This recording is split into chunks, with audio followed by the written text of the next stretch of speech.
Hello and welcome. You're watching Race to Power. My name is Mohammed Saleh. And on the show today, Donald Trump has just performed the most spectacular somersault of his presidency so far. After having opposed the release of all the Epstein files, the Release Epstein Files bill has been raced through the Congress and the Senate. But the question is obviously this: will the Epstein client list, which Pam Bondi had claimed was sitting on her table, come out? Or will we witness yet another redacted version put out in the public domain? And in Indian state of Bihar, after his landslide victory in the recently concluded assembly polls, Nitish Kumar is all set to take oath as the state's chief minister for the 10th time on the 20th of November. But let's of course start with this big story from the United States of America, where the US Congress has approved a bill ordering for the release of the federal files on the disgraced financier and the sex offender Jeffrey Epstein. Now, this came after the American President Donald Trump made an abrupt U-turn after having earlier pushed back against their release. After Donald Trump's go-ahead, the US House of Representatives had voted overwhelmingly for the Justice Department to release all the files related to Jeffrey Epstein. Now, 427 votes were cast in favor with one lone dissenter. The US Senate agreed to rubber stamp and then bounce the text straight to the White House without a vote as soon as it arrived from the lower chamber. For the Senate to pass the Epstein bill as soon as it comes over from the House. I yield the floor. Now, Trump said on Tuesday that he will sign the bill as soon as it reaches its desk. He was forced to back down from his earlier very combative stance against their release. And this is reportedly because of the overwhelming pressure from the public. Now, Marjorie Taylor Greene was amongst the Republican members of the Congress who joined hands with the Democrats to push for the release of the Epstein files. Now, Trump even retracted his endorsement of her, saying that he might now back a challenger for her seat during the next year's midterms. But in the end, Donald Trump decided to tell all Republicans to vote for the release of the Epstein files. However, Marjorie Taylor Greene has warned that the battle is not over yet. I was called a traitor by a man that I fought for 6 years for. And I gave him my loyalty for free. I won my first election without his endorsement, beating 8 men in a primary. And I've never owed him anything, but I fought for him for the policies and for America first. And he called me a traitor for standing with these women and refusing to take my name off the discharge petition. But here's where things get interesting. There is a clause in the bill that has been passed by the Congress. If the Department of Justice, that is under Pam Bondi, is investigating something that is related to Epstein, then they can block the release of everything that is deemed evidence in the ongoing probe. And this gives the Attorney General Pam Bondi the ability to redact or withhold certain files. Now, Trump had recently asked the Justice Department to investigate into Epstein's alleged links to the Democrats and to major banks.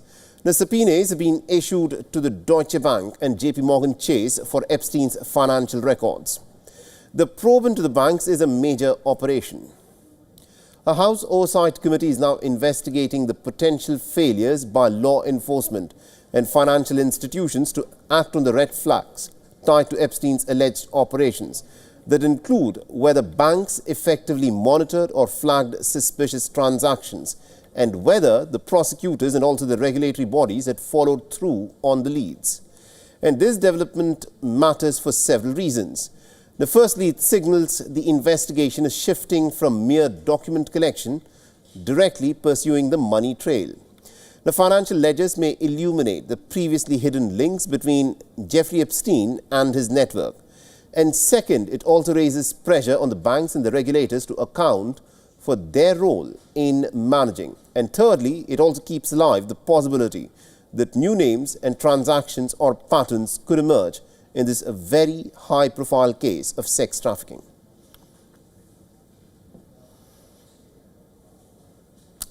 Now, Donald Trump's popularity as the American president continues to plummet, this after a record-long government shutdown ended. And the Jeffrey Epstein saga continues to haunt the Republican leader. The latest poll was conducted a day before the congressional lawmakers passed an overwhelming vote, demanding for the release of the Epstein files. But even other issues are now plaguing the Trump administration as disapproval escalates not just amongst the Democrats, but even amongst the Republicans. So here's a look at the latest numbers from the Reuters Ipsos poll. Overall, an overwhelming, 60% of the Americans disapprove of Trump's second presidency so far. And only about 38% of the people approve of the Republican leader's handling of several issues. The latest percentage marks a substantial downfall from the first popularity numbers when Trump had taken oath at the beginning of this year in January.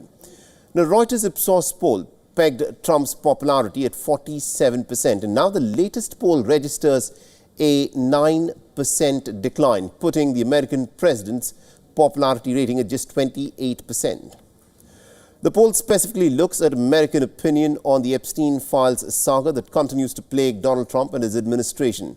59% of the people have disapproved as to how the American president has handled this issue, while only about 20% approve of it, specifically on the alleged Epstein client list. Now, 61% of the Americans agree that the current administration hid it, while only about 15% disagree with the stance and say that the government has not hidden the list.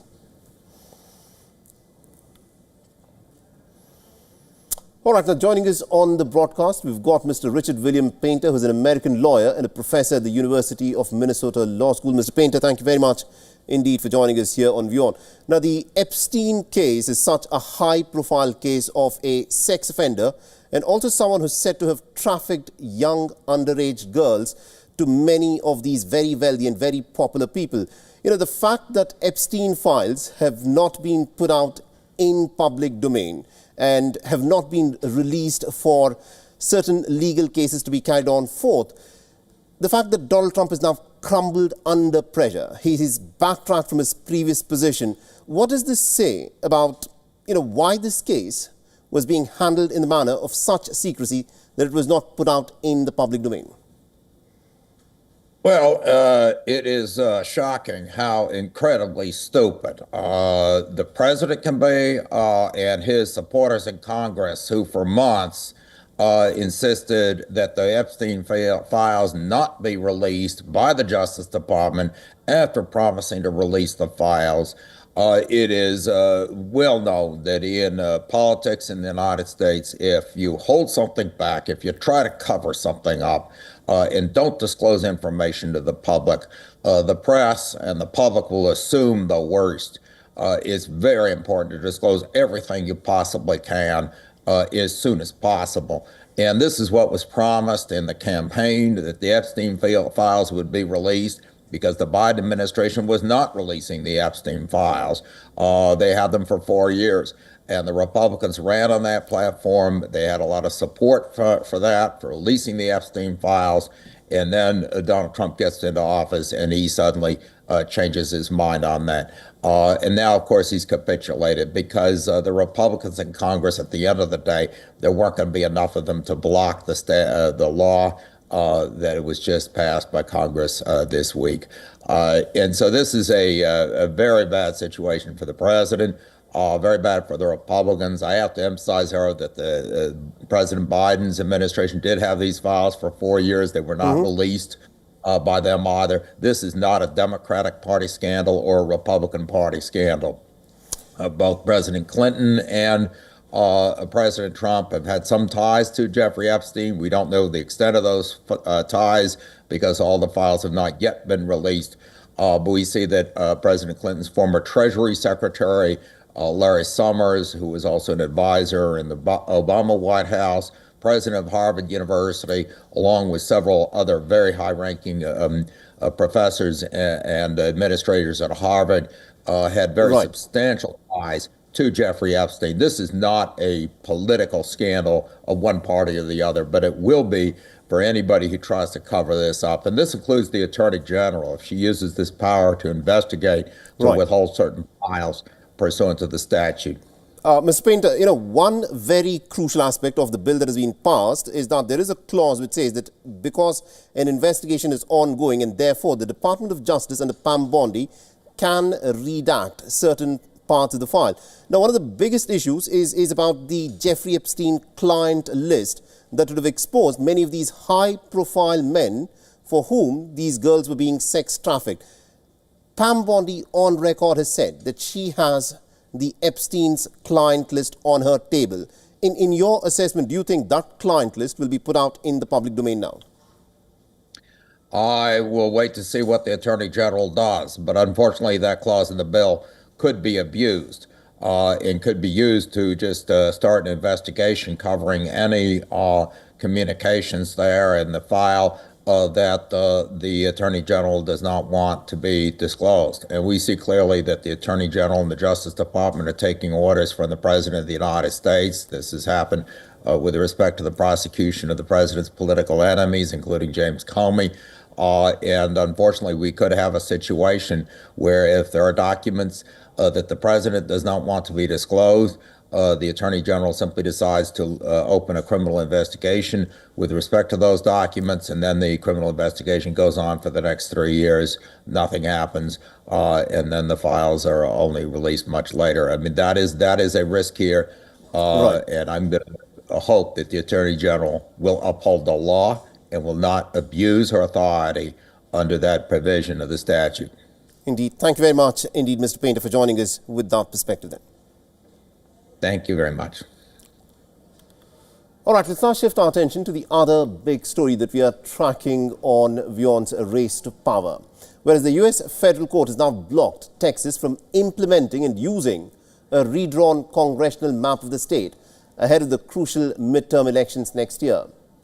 The ruling comes as a major setback for the Trump administration. Now, 3 judges presided over the case. In a 2-to-1 ruling, the panel sided with the argument that was put forth by the administration's opponents, who said that the new map will harm black and Hispanic residents.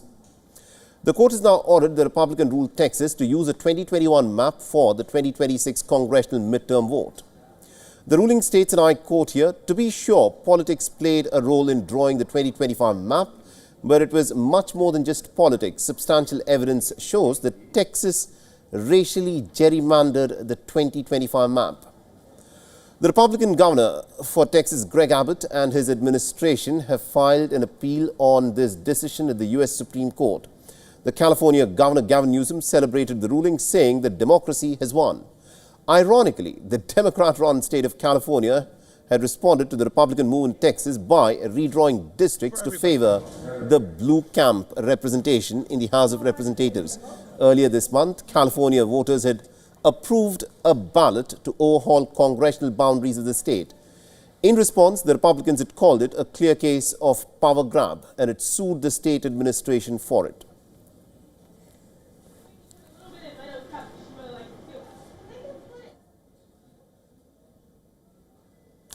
The British Prime Minister Keir Starmer has issued a call to the Labour Party to unite, and this comes as a reaction to the declining popularity and reports of a possible challenge to his leadership within the party ranks. In his weekly cabinet meeting, Keir Starmer warned senior ministers and officials to stop briefing against one another and to refrain from leaking the details of the upcoming budget. Now, Keir Starmer's comments have also come a day after he vowed to lead the Labour Party into the next election, and this is despite new polls suggesting that nearly half of the Labour voters want him out. A recent YouGov survey of 2,100 Labour voters showed that 23% of the people said that Keir Starmer should quit, while now the 22% want him to step down before the next elections, and only about 34% believe that he should lead the Labour into the contest. Now, Keir Starmer's dwindling popularity has come against the backdrop of reports that suggest that there are growing concerns amongst Labour MPs that Keir Starmer is becoming a bit of a liability, with talk of a possible leadership challenge after local elections in the month of May. Last week, reports emerged that Finance Minister Rachel Reeves has abandoned her plans to raise income tax in the upcoming budget, and reports also suggest that Keir Starmer and Rachel Reeves had planned to communicate the decision gradually over the week. but were blindsided by leaks which made it to the press. Now, Rachel Reeves has called the leaks to be unacceptable.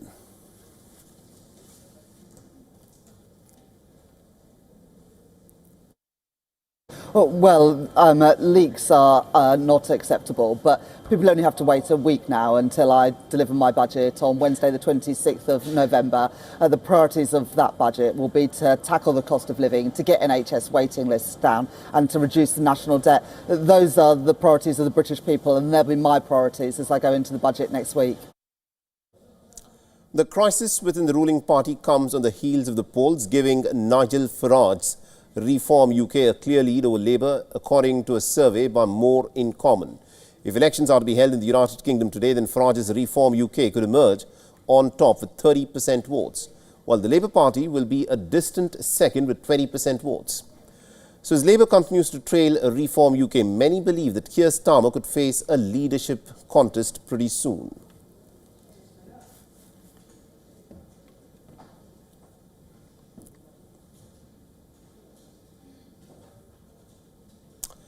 The strained China-Japan ties are at the risk of worsening further during a parliamentary meeting on the 7th of November.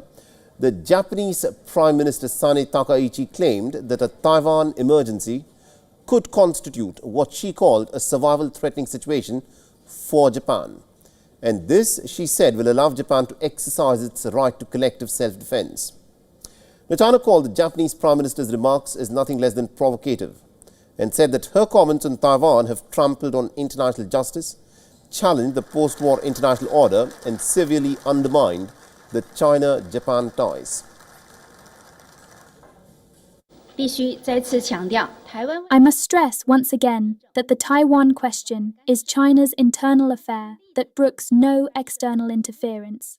The Japanese side should immediately cease interfering in China's internal affairs, stop provoking or crossing the red line, and refrain from moving further down the wrong path.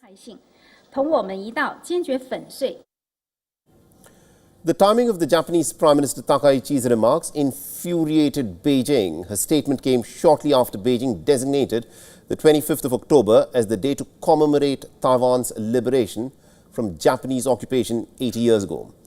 In addition, Beijing also held high-profile events in the months of August and September to mark the 80th anniversary of China's victory against the Japanese aggression in World War II that culminated with a massive military parade on the 3rd of September.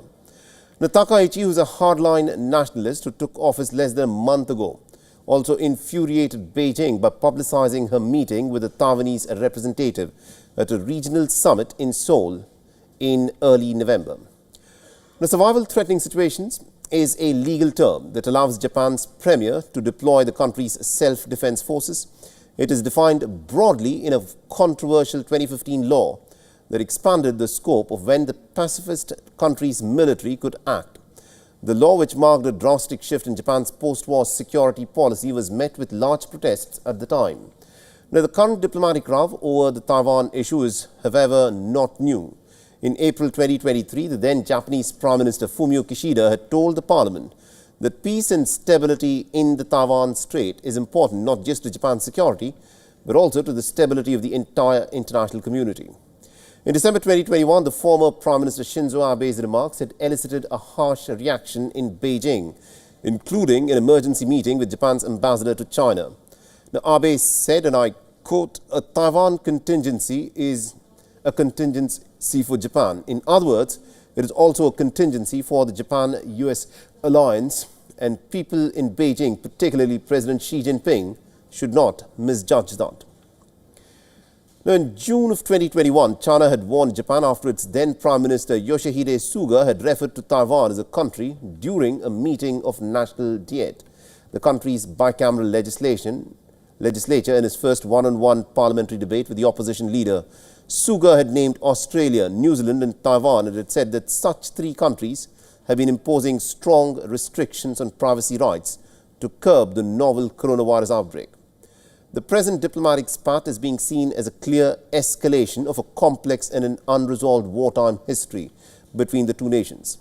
The Beijing sees Taiwan as part of China to be reunited by force if necessary, From Beijing's point of view, recognition of its position on Taiwan is fundamental to any country establishing diplomatic ties with China.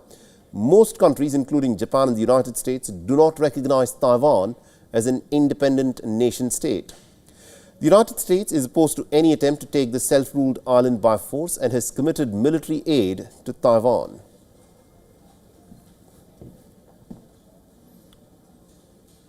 And here are some of the reactions from people of Japan, China and Hong Kong as ties between Tokyo and Beijing continue to deteriorate. Isn't it? I hope China-Japan relations can recover soon. When they do, travel can resume. As long as relations improve, travel will not be affected in any way. Even if the temperature rises with the Chinese government, I think the friendship between people will not change. I think we need to respect each other's culture because Japanese people place importance on procedures and rules. I hope China and Japan will both do better in their development, and I don't think we would reject each other. A lot of Chinese people hold anti-Japanese sentiments, so that can be difficult for Japanese people. When Chinese people who dislike Japan come here, some Japanese people may feel uneasy.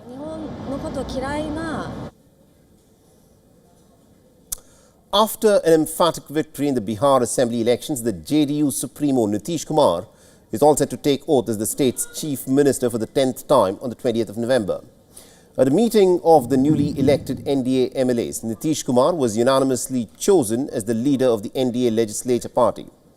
The 75-year-old will be sworn in at Patna's iconic Gandhi Maidan.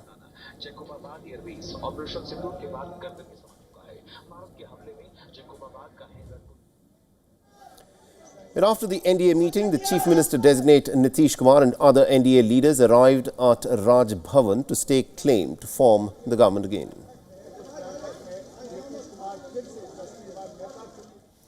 And separately, the BJP MLAs elected Samrat Chaudhary as the leader of the BJP legislature party, while Vijay Kumar Sinha was elected as the deputy leader.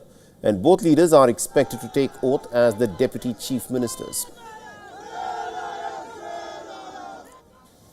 However, the formation of the state cabinet is still under wraps. Reports now suggest that the LJP chief Chirag Paswan had staked claim for the deputy chief minister's post, but the demand faced resistance from both the BJP and the JDU. The LJP had won 19 out of the 29 seats that it contested this year, and it played a pivotal role in the NDA's landslide victory in the state.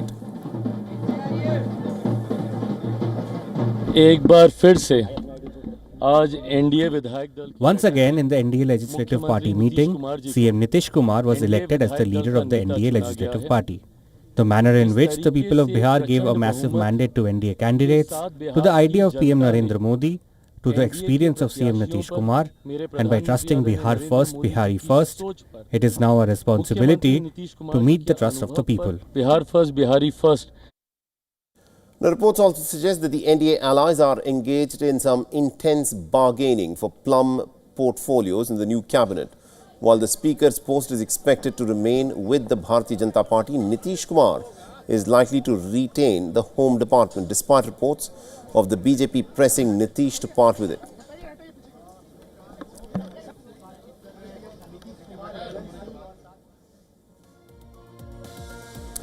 And with that is a wrap on this edition of Race to Power. This is Mohammed Saleh signing off. Thanks for watching.